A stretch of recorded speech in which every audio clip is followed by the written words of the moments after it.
in Disney for July 11th to July 17th. There you go. Yep. Well into the month. Yay. Really, like, nice. Comes in, hits with a holiday, and whoa, you're right in the middle of it. Yeah, it goes so fast. It really does. But it's the summer, and it's fun, and we're having fun. Miles and I have been having lots of fun. Yes. We've had a couple of park days without Brad. He's been busy. Yes. But we were all together on the 4th. Yes. So 50th, 4th of July, only one. Yeah. Only one. It was so much fun. It was really good. Really was. Yeah. A little bit fireworks. of treats. Yes. And rides. We got into attractions and treats. Yeah. Well. So Those 360 fireworks are great, and you can watch them from other resorts. yes. You don't have to be in the Magic Kingdom because the crowd is heavy. But you can also watch it from behind the castle or Frontierland.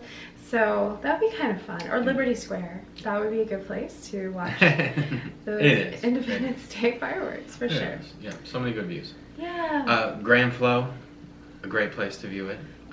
We have had a friend who viewing it from ready to board the ferry boat. Another good angle. The contemporary Bay Lake Tower. It's everywhere. Yeah, I mean, there's really cool. You can customize your experience at Disney. Indeed. It doesn't always have to be the same. Indeed. Yeah, for sure. But let's get into some history this week. Are you excited? Always. I want to know what Yeah. made it all come true. Every wish and dream. Well, this week we're going to start with July 11th, of course, going to 1947. Okay. And on this day, Disney's short Donald's Dilemma is released. Oh my. So Another dilemma. This is an interesting cartoon. The animation's interesting in it. I don't know. I don't think it's the very best. Okay. I'll just put that out there. Okay. It's not from being old. I don't know. I just think it could have been a little more fine-tuned. It was lacking something. All right. But the concept behind this, the storytelling behind it, I think is really cool. Okay. So Daisy is actually meeting with a doctor, maybe psychiatrist, I'm not sure, Yes. because Donald is not the same. Okay. And he's like, when did this all start? And she tells the story of how, a flower pot fell on his head. And because of that, it changed his personality. And now he can actually has this amazing voice and amazing attitude. Yes. He's like a gentleman, but he doesn't remember Daisy. Oh my goodness. At all. He's not even that very nice to her. Okay. I mean, he kind of just puts her off. He's just not interested in even talking to her. He's a suave Doesn't duke even know. now. Yeah, so that's the dilemma. Does Suave she try to or love of your life? settle? Yeah. Which do you choose? And with this amazing voice, they keep having him sing "When You Wish Upon a Star." So I think it's the voice of Jiminy singing that. So that's really cool. Yes. It's an interesting cartoon. Yeah, Go check it good out. one. Tell me what you think. It's a dilemma. It's a dilemma. And it's good. I think, so some of the cartoons are heavy, artful, and, music. Others, the storytelling is really interesting and pulls you in. So there you go. that's an interesting thing. Then in 1953, another cartoon, same day, How to Dance, goofy cartoon. Okay. So the reason why you guys got to check this out is because the Firehouse 5+2 is in it. Music. And they're animated in it and Wow. everything, and their music. Ward Kimball's Dixieland Band, if you didn't know. Yeah. So it was a band at Disneyland that, continued to work for Disney, and Walt was like... No, not just at Disney. I mean, they had Right. tons of albums. That's what I'm Like, it saying. was They before continued to work Disneyland. at Disney. Walt's only arrangement was that they continued to work with Disney. But they were very, very successful. I mean, top-selling albums. Yeah. Very, very popular. They're very popular, very cool. Dixieland is fun, just good music. It's fun. Yeah. I love it. Indeed.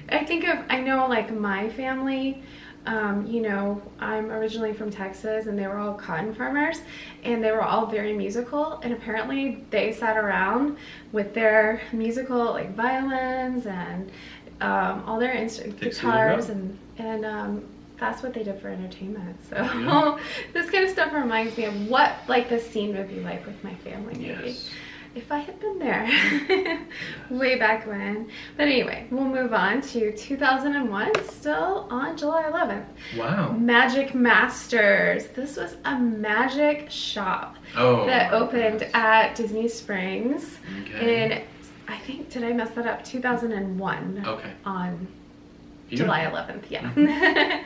So it was a chain of retail magic emporiums. It was the largest store in downtown Disney West Side. Yes. Yeah. Used to be a magic shop in Disneyland. Magic shops. There were magic shops everywhere, but this Right. one was actually based in Georgia. Okay. It's not there, but that's what we were thinking. Yeah. Like, we grew up with this magic Concept shop of- thing. Yeah. Yeah. Magic shop, gag shop. Yeah. Like the Like only the mom thing and even pop close, stores. like left. Yeah. Well, there are some mom and pop ones. You're There right. are, but like we Googled to see if we could find a magic shop closest to us. And they're all kind of like more more like of a shows or museum type. Mhm. They're not like With a shop. we would walk into a storefront and there would be some guy in there selling magic.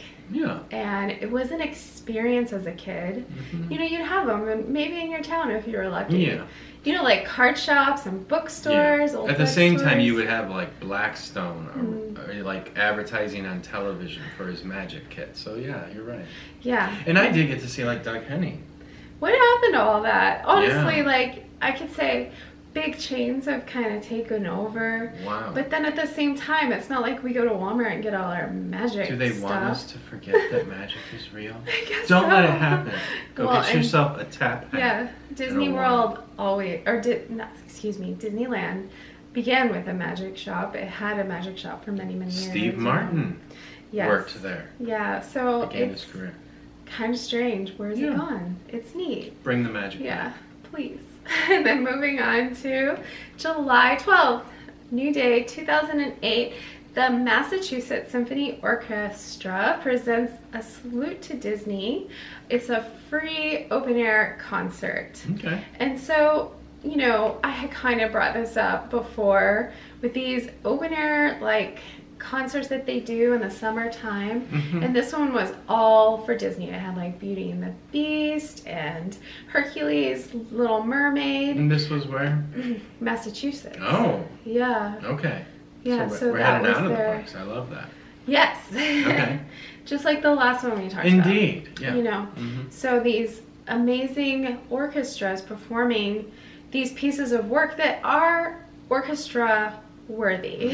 Yes. And so, I don't know, have you guys had this happen in your community? Because we used to have this in our community. We had like an orchestra and a whole a large bandstand. amphitheater We do the that you could sit in so, and you know, the John summer. Williams night, that kind of thing. Right, and so they did Disney, and Yeah. that's cool. Yeah. I love Does it. this happen where you live? Tell us all about it in the comments below for sure. Okay, moving on to July 13th, 1935. Okay. Another cartoon, Mickey's Garden. It's gardening All right. season.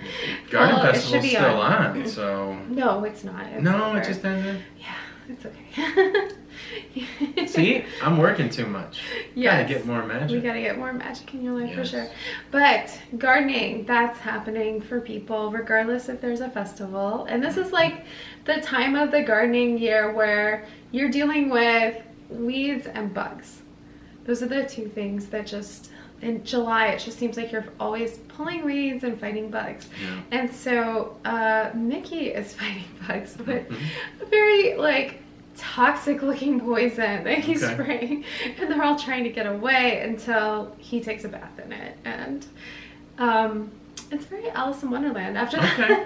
Okay. So Whoa. go check out this cartoon if you haven't before, Mickey's Garden. It's interesting because at this point in 1935, Ollie Johnson starts doing cleanup work on it. So this is something that he begins to work on. I think it's beautiful. It's that silly symphony One of the time earliest period. harmony projects. I There's love it. lots of you know, nature in it that's well done. So please check it out. And I was thinking, one of our neighbors uses like some kind of pickle juice concoction. Okay. And so it's supposed to be more natural. So I guess if she fell into her vat. There you go. Stuff she wouldn't have an Alice in Wonderland experience. But anyway, it smells like pickles when you like go by your house every once in a while. Juice. How wonderful. Yeah, I don't know what all is in there, but there's definitely like a pickle smell. Okay. So I guess you can use that in Florida. I don't know. We'll have to ask your mom about that one. It's interesting. Moving on to July 14th, 1946. The original Mouseketeer is born. Yes. Carl Cubby O'Brien. Yes. So this is really cool. He was born in Burbank, California.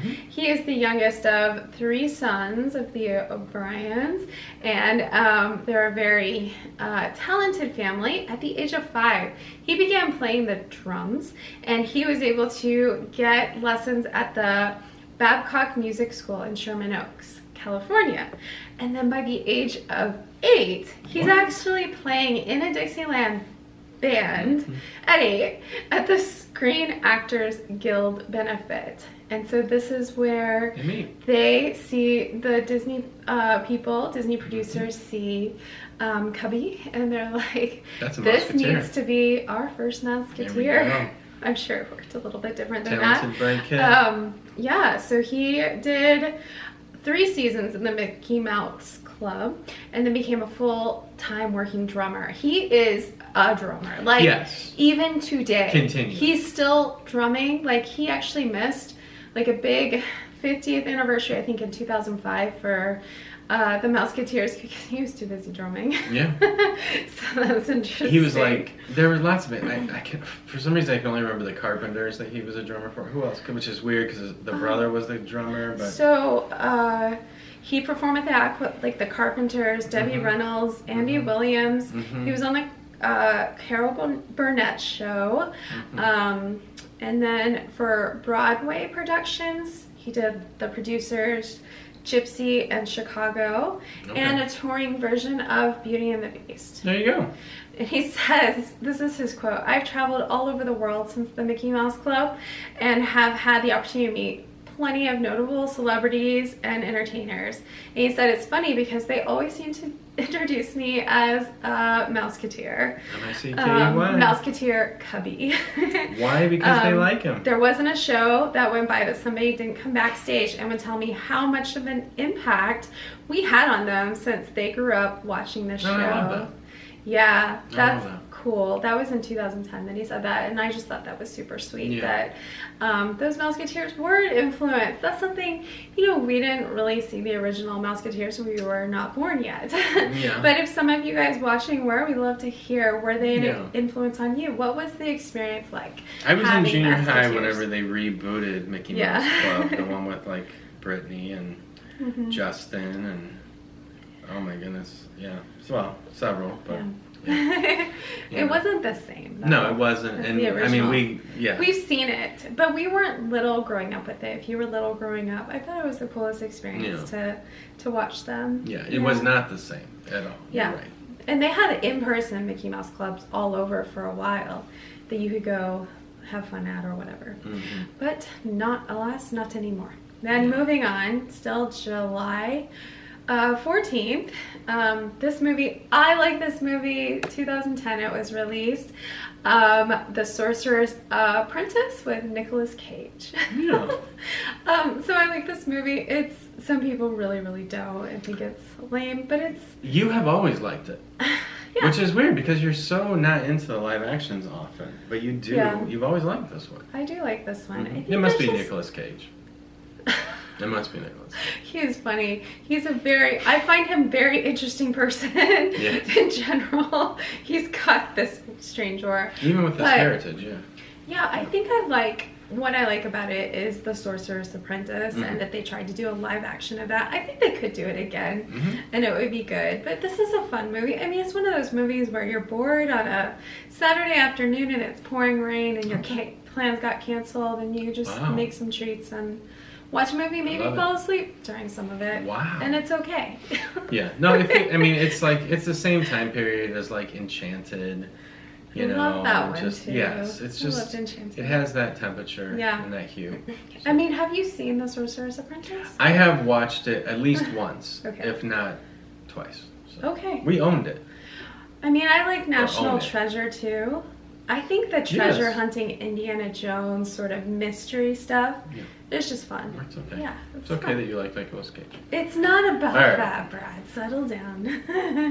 All right, moving on to July 15th, 2011. Winnie the Pooh and a new animated film is released. Yes. So we love this one. Oh yeah. Yeah, Epic. This is the one with Tigger. This is the one with the Baxen. Yeah. And, you know, Christopher Robin writes this note. And I don't feel like this is the only one with the Baxen. Go on. It is. Okay. I'm pretty sure. Mm-hmm. Or maybe they, Well, I'm not sure. But basically Christopher Robin says he'll be back soon. Isn't that Pooh's Grand Adventure? No? No. Okay. That's the Heffalump one. All right. But anyway. Sorry. So the Baxen is the one that they're dealing with. Yeah. I love it. But the big thing for us is this is the one that Miles was very young, and he dressed up and had a red balloon and a Pooh and everything. Yeah. I mean, looked just like Christopher Robin. It was awesome. On his own, like we didn't really push him. We didn't he just have was to. Like, we're going to see his film. He came out. He got all the clothes together. He was together all about costumes from his own personal when he was young. Stuff. Yeah. Yeah. He had like large bins of costumes because he had 3 siblings who had collected many Halloweens right behind him. So he was just like. Right.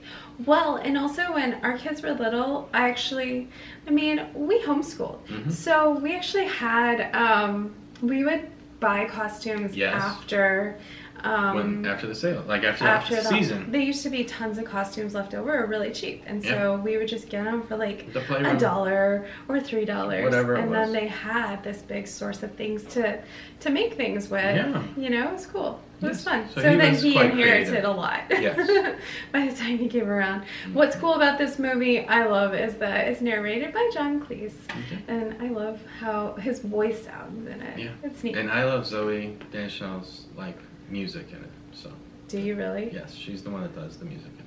Oh, okay. I didn't. Yeah, I didn't check on the music. I didn't know she did the music for it. It's You say goodbye.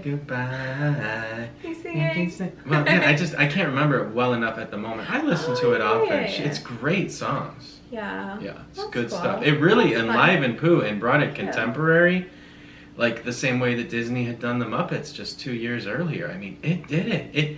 How they rebooted Pooh without rebooting Pooh, it was awesome.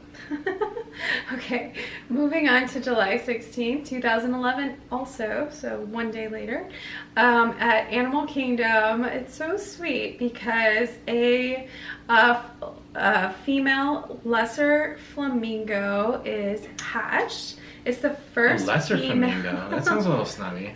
I know, but it's not. It's just like what they're called. Okay. It's there. Carry on. But it's hatched at obviously at Animal Kingdom. But this little baby flamingo is hatched over by the Tree of Life. Oh. So I thought that was really special. That I'm just trying to imagine. There are animals over there in different areas. How that happened. It'd be interesting to know the spot. It seems like they're kind of empty. Well, we haven't. The water areas. Yeah. Well, yeah, like. We have walked back there like once or twice, but I always forget to go on there's a pathway, sort of on the side when you're going to Africa. There's a pathway that goes kind of behind the Tree of Life, and there's some animals back there in habitats and things that you can check out. So maybe that's where it was. The lonely animals. Yeah, but go keep them company. Those flamingos are so cool. On the Kilimanjaro Safari, of course. There's a cool hidden Mickey if you haven't seen it. That is true too. With the flamingos and them eating their brine shrimp. Getting pink. So moving on to the last day of the week, July 17th, 1965. This is an article written by Edith Efron, and it's entitled "Still." Is this like Zach's grandma or something? No. Okay. I don't think so.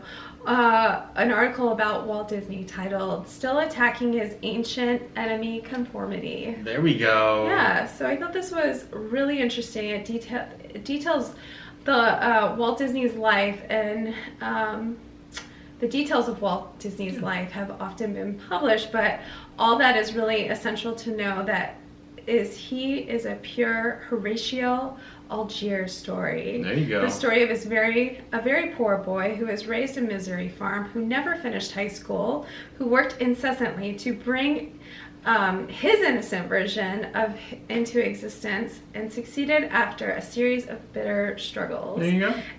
Etc. So, I thought this was really, really interesting because the title the title, and just kind of going at it from a different perspective than they had really written about Walt before. Okay. And recognizing where he came from. Right. Championing his drive and determination and inspiration. Yeah, I don't know. Like, I feel like people wouldn't see Walt as a nonconformist, but wouldn't you have to be to have created what he did? Yeah. It wasn't something that... Right. Well, he built something new. It was something new. Yeah. I'm sorry. Yeah. Do you enjoy conformity? Walt didn't. I don't know. But I'm just saying, I think it's an interesting concept to recognize the time period, recognize where Walt came from, and apparently Edith was looking, into this the concepts of what he really came from and how it worked and how tirelessly he had to work. And we all know he did. He never stopped working. He was one of those workaholics, and he made his, fantasies reality. He made them happen. And so some people are really, really good at that. And some people just need a little encouragement and push. And so, of course, we are always but Walt did have hoping many encouragements that you guys, whatever age, if you have those dreams like that, that's what I hope that you would get from a lot of this history, is to go and make your dreams, the things you really love to do, a reality. Realize that what you want to be, you are. Yeah. You are. That's how you move from the dream to reality. Except that the fact that it lives in your mind and lives in your heart, you are like 2 steps there. Yeah. Choose. Definitely. So, but sometimes we just need that encouragement, and you guys always have our encouragement to make your dreams a reality. When it comes. Lastly, for This Week in Disney, 1975. You said the last one was the last one. I know. You are so tricky. Well, it's the last day. Okay, the last day. The last day. Pardon me. July 17th.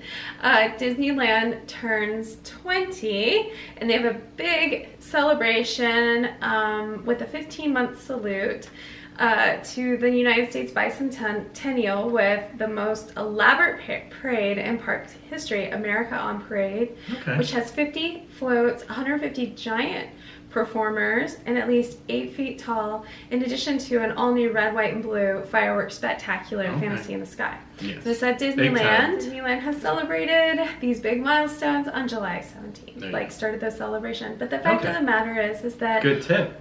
Walt and Roy always saw July 18th as the actual opening day of Disneyland. So that's how what we see it That's as. what you're saying. Yeah. It's really kind of unfortunate. Like, they do not see the snafu and the fences being broken down and like hard work being trampled as the day to commemorate. Yeah. That's the 17th. It was like a preview They see day. dedication, It's the 17th. the 18th.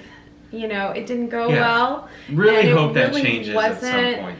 Open to everyone. Yeah. It matters. It mattered to them. Mm-hmm. It mattered to Walt. It mattered to Roy. They said that they wanted it on July 18th, and they should have it. It should be that way. Like, just support the reality of what they wanted. Yeah. It's respect. Yeah. I think so. That's how we feel. But respect. Yeah. Thank you. Respect to you for listening. Definitely. And for watching. Yeah, it's been a lot of fun this week, and there's so much to watch and check out, but there's also lots to do because it's the summertime, and we hope you guys are living all your magical, wonderful dreams, and that you're all healthy and happy, and we hope to see you